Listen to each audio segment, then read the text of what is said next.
In 1930, Art Schober started the Schober Pack Station up on the South Fork. Several years later, he moved the station to North Lake, where he's been ever since. Art explains.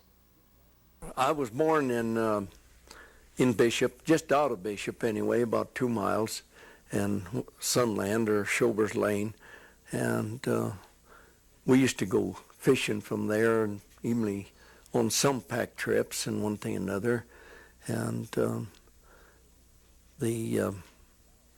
finally when the city of Los Angeles bought us out, Dad out, why we started then renting a lot of land there and leasing it from the city of Los Angeles. We had 7 ranches leased and went into the sheep business. In 1930, they cut the water off on us. The city did. And it was a dry year, and so we decided to.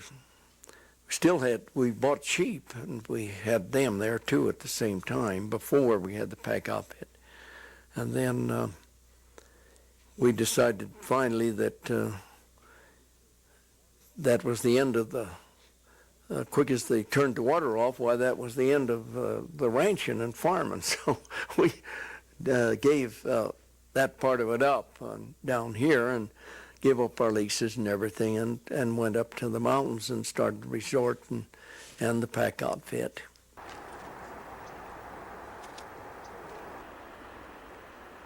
Today, the Schober Pack Station is still located on North Lake. From late spring through the fall, they make many trips into the Sierra wilderness, packing in fishermen, hunters, and campers. Packers and guests all ride horseback. Food and other supplies are strapped to the backs of the mules as a balanced load. Art talks about the beginnings of the pack outfit. We started in packing the Sierra Club base camps, and they were big. And in fact, we packed as high as up to 200 people in, on the base camps. And we had them for 3 years at a time sometimes, and 1 year right after the other. And so that's where Walter made his first trip. His pack trip alone was with us and led the first string. He was going to high school by then. Sometime later, I just thought maybe he liked the pack outfit, so he took it over anyway, and has been running it now for about 6 years.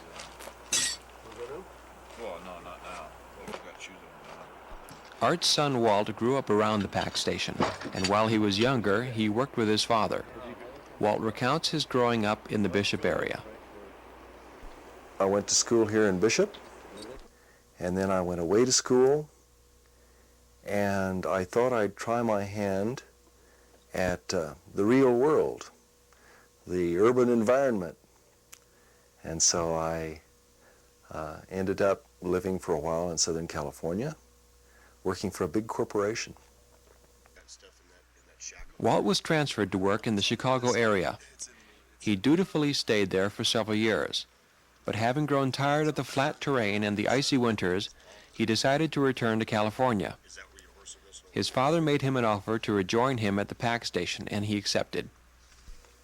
But about 7 years ago, he extended the invitation for me to return and be a partner, really to be the person in charge of and responsible for the operation of the pack station. And it was something I wanted to do. And it's something that I don't regret doing. Because a pack station is, it's not a great moneymaker, it's a way of life. And I may have given up certain parts of what people call the American dream of success, with the chance at newer cars and bigger houses and more well-furnished. But I have the freedom of the mountains now, and they are so much more well appointed than any house I could have had in Southern California. I do it because I like it.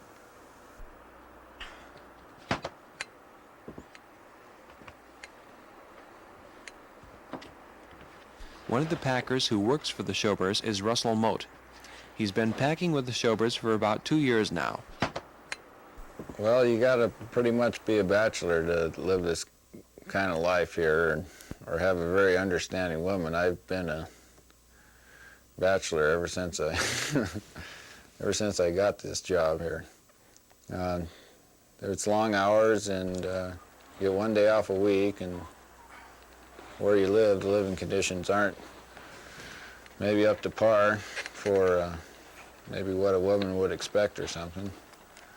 But you get into town every now and then and go dancing and stuff, but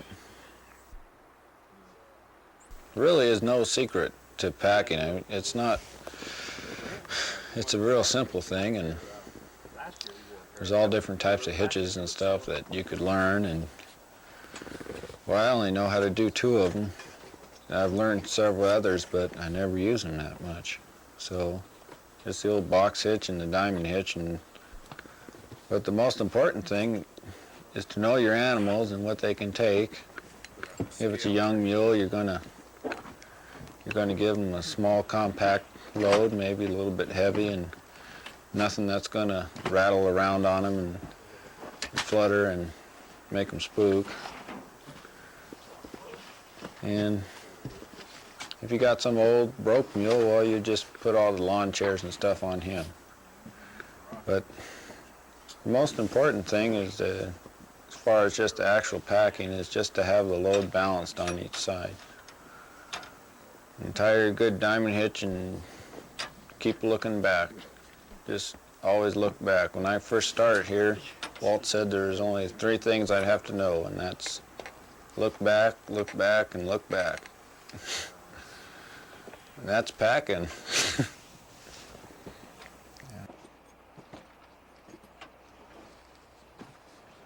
I asked Russell if there are any special reasons why he likes to work in the high country. He thought about it for a moment. Perhaps a feeling that you are part of something a lot bigger than you are. The mountains are very steep and tall, and at night the stars are very close to you, and there's millions of them, and you just feel very small. And you gain a little bit of humility, and yet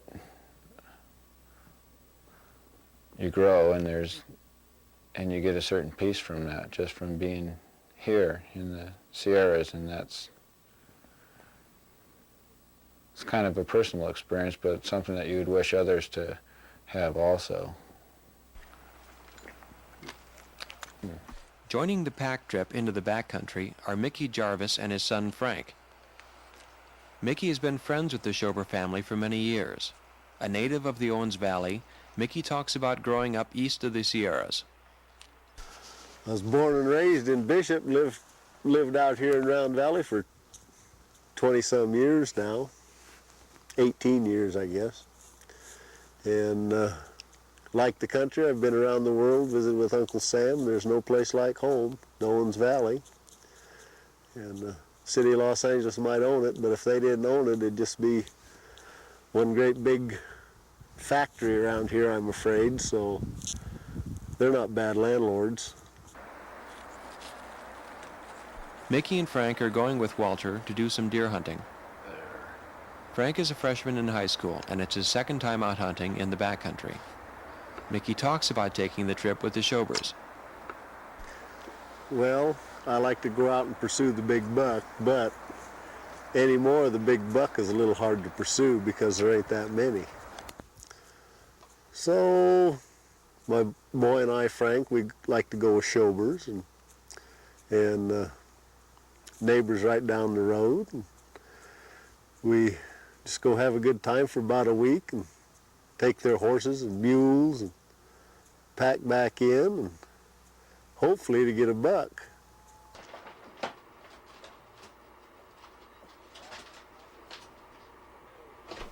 quite a variety of people come to the mountains. It's certainly varied in their backgrounds. And they come for different reasons.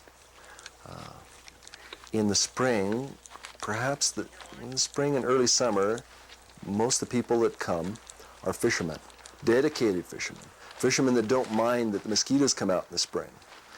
Fishermen that don't mind that things are still wet and sometimes a little cold, but they come early in order to be there when the ice breaks off the lakes and the fish are hungry. And then through the summer, as school lets out, we have more and more families. We have people bringing their children so their children can run around in the outdoors. So there's lots of fishermen then too. But it's people coming to enjoy the mountains, all sorts of people. Then, at this time of year, as we're nearing the end, there are the hunters. And actually, in terms of the numbers of people, they're a very small percentage of the people we bring into the mountain. We probably bring in more other kinds of people than hunters. We bring in more handicapped people. We bring in people suffering from various disabilities that wouldn't allow them to walk or hike in or carry their own gear in. And this summer's been no exception. We've had folks. We had a man with a fused hip. We've had a blind man and his friend would often come in, and they had a certain campsite memorized and a certain fishing spot alongside the lake so well established in their mind that they could make their way from the campsite over to their fishing spot, and did quite well at it too.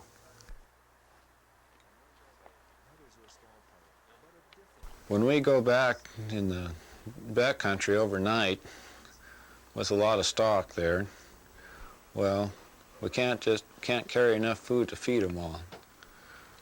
So we have to let them go to eat. You know, the average horse or mule needs to eat about 25 pounds of food a day just to sustain him. In order to do that, he's got to graze about 8 or 10 hours. So we let them graze, and we don't want them to run too far from us.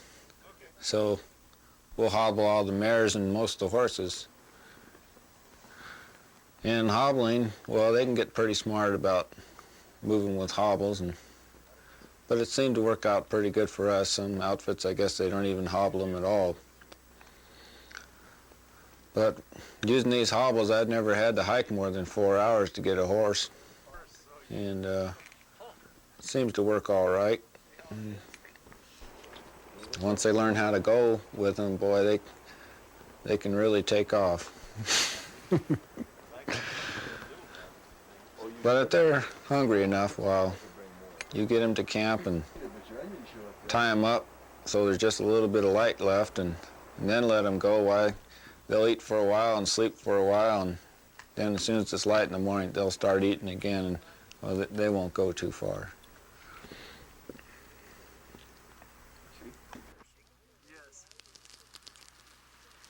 I went pretty darn straight down to 1110. Yeah, but I think you have to come back behind this knob in order to get over there to 11106. Oh, sure. You got to come over here where this starts going down. Yeah. No. When I rode up there, I'd forgotten how easy it is from the other side. Mm-hmm. You could ride a horse a long way up there from the other side. Oh, yeah.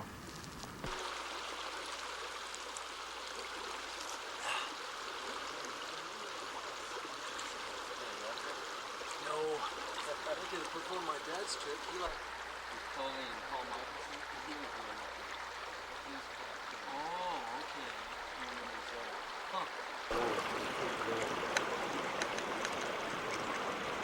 I really like it. Yeah. I would like to see him. He looks awfully good. Really.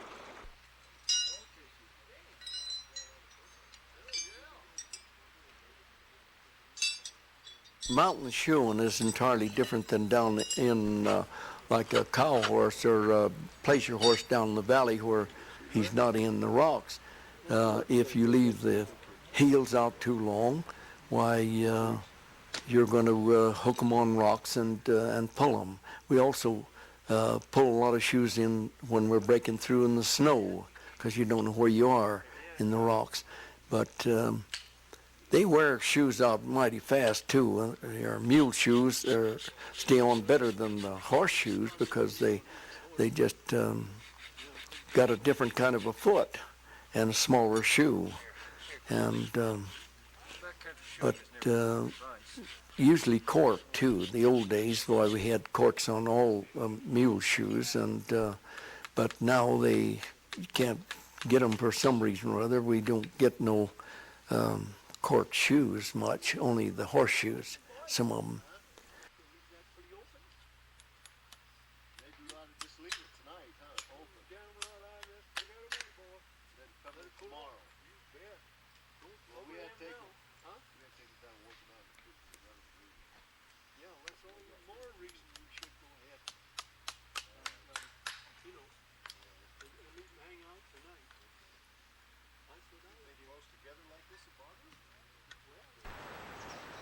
You need one, Shell? Well, for many years I've taken hunters back there hunting, and I didn't really know what to think about it, and as far as hunting is concerned, because since I was raised mostly in the city, and it's such a foreign thing. It seems like if you truly do feel a part of the land there, then you can partake of it, whether that be, harvesting the fish or the deer, and hunting to me has just turned into be a wonderful thing. Whereas before, when I first started working here and started taking the hunting parties back, I really questioned the purpose of it and the actual sportsmanship in it. But it's something that I really do enjoy now, and I find myself wanting to learn more and more of the animals and getting closer to them and observing them more. And it's just a real important thing to me now. It's an enjoyable thing. Big buck tracks, Yeah, about like that.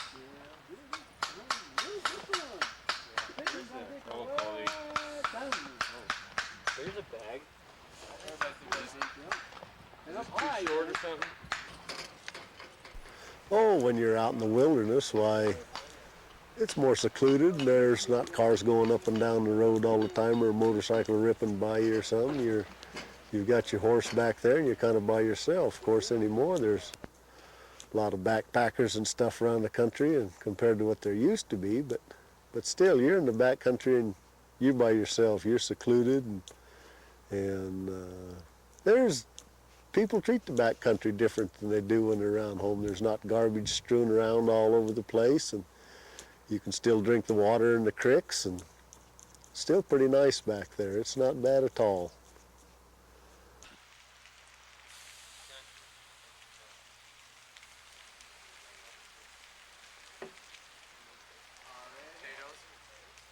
When we first started stalking fish, they would give us the fish.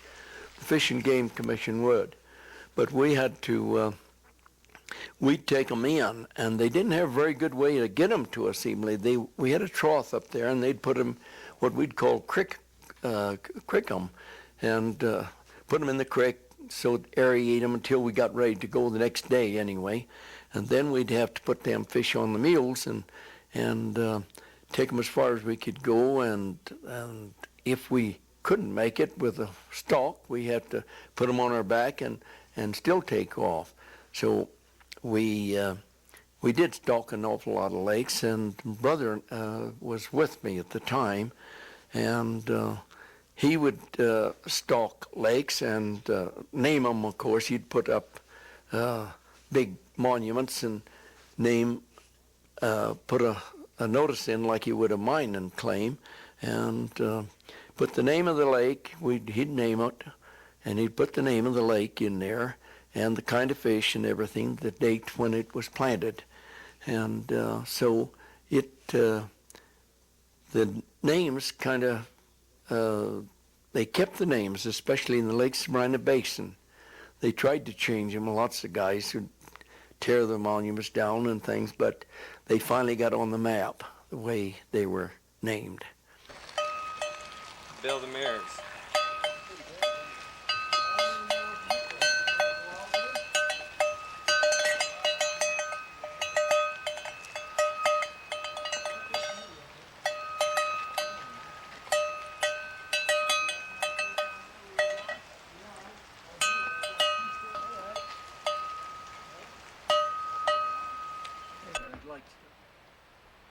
As trails were made into the Sierras, more people discovered the beauty and the mystery of the mountains. With that discovery came a greater number of visitors each year, and sometimes the potential for conflict among them. Well, the backpackers, when they first started up, everything was all right. There wasn't very many of them, and everything was fine. But as it went along, it seems like that they decided that the stock didn't have any right really on the trails, and they would interfere to beat the dickens. They wouldn't get off the trail. They would try and spook your stock evenly, and you'd ask them to move to the side of the trail or something, and they thought you was crazy. I think they thought they shouldn't have to, and that the stock would have to get out for them. I remember when the mountains were a quiet place, when you didn't see people in the mountains, when you could travel for at least hours, if not days, and not see people. That's part of the reason that we all enjoy it, is because of that feeling of solitude. And it's still to be found. One has to step a little off the trail. And I'm sure that's why many of the hikers come, for the same kinds of things, for the solitude, for the quietness, or not really quietness, in order to hear those sounds that one hears in the wilderness, to hear the song of a dipper, to hear the water, to hear the wind in the trees. And it surprises me a little that I see hikers now coming into the mountains wearing Walkman stereos. And they have on their jogging shoes, and they're burning up the trail, and I don't think they hear where they are. I think that's unfortunate.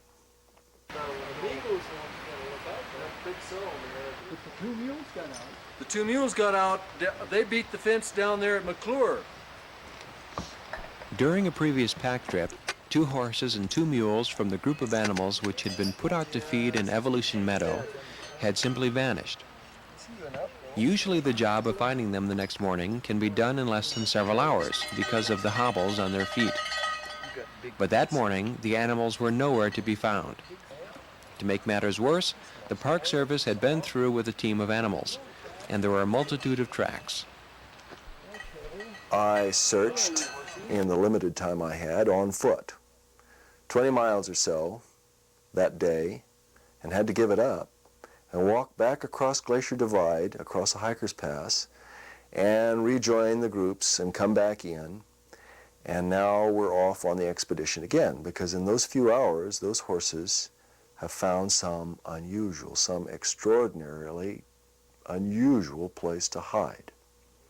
And they must be very happy there, because no one has seen them. Not the park, not the hikers, not the wilderness ranger, no one.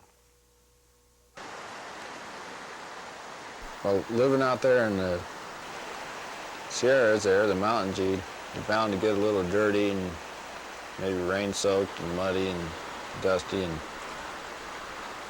well, I always seem to get around all that, and even though I'm wearing dirty clothes, I keep myself clean, and just by a morning dip in the water there if I can, if I got the time for it, and the guests aren't peeking around the bushes and stuff.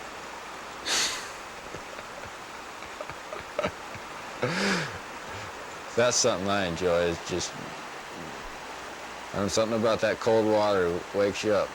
Sure does.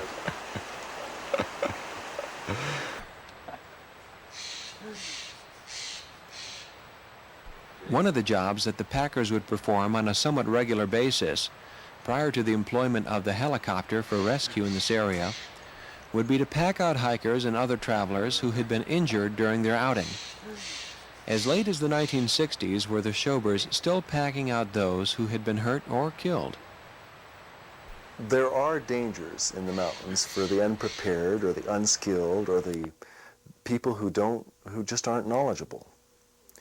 I don't suppose mountains are any more dangerous than freeways if you understand how to behave safely.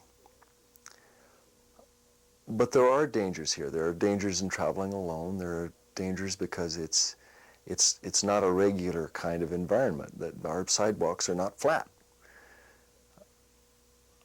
I don't think that comes as much of a surprise to people. That's part of the adventure in coming to the mountains. What surprises me in a way sometimes is that people come hoping somehow that other people will be responsible for them. That's a little worrisome because people take chances. They risk their lives and their legs and their arms in places somehow secure in their minds that a helicopter or a rescue squad or a packer or a wilderness ranger will be along to help them out of their problem. I don't know that's entirely right.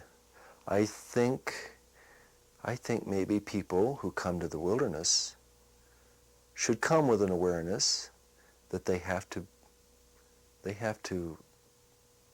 be safe in their actions, and that if they get in trouble, they should rely on their own knowledge and skill insofar as possible to get them out of their problem.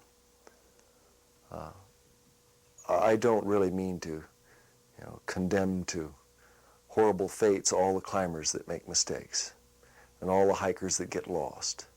And it's very humane that we all try and help these people.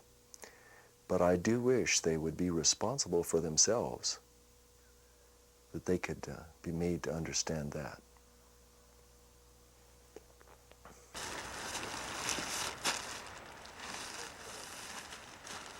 Okay, I got to get a can. Oh, I got one right here. Here's right here. Okay. If you're careful, very careful, and know what you're doing, and you know your horses, and kind of know your people, why you don't get into too much trouble in that way. If you just put them on any kind of a horse, why, then you're in trouble, I think. And so it's really, it wasn't too bad all the way through when I was packing. I mean, no accident to speak of. Of course, in the old days, one thing we did have to do was pack out parties that were crippled, hurt, or broken legs, or evenly dead people. We had lots of them, not of our own parties, but other people that walked in and had troubles. But now we don't have to do that. We got the helicopters do all that. And the same way with the planting fish. We don't have to carry them on our back. We do very little planting fish, with exceptions of creeks or small places where they can't get to.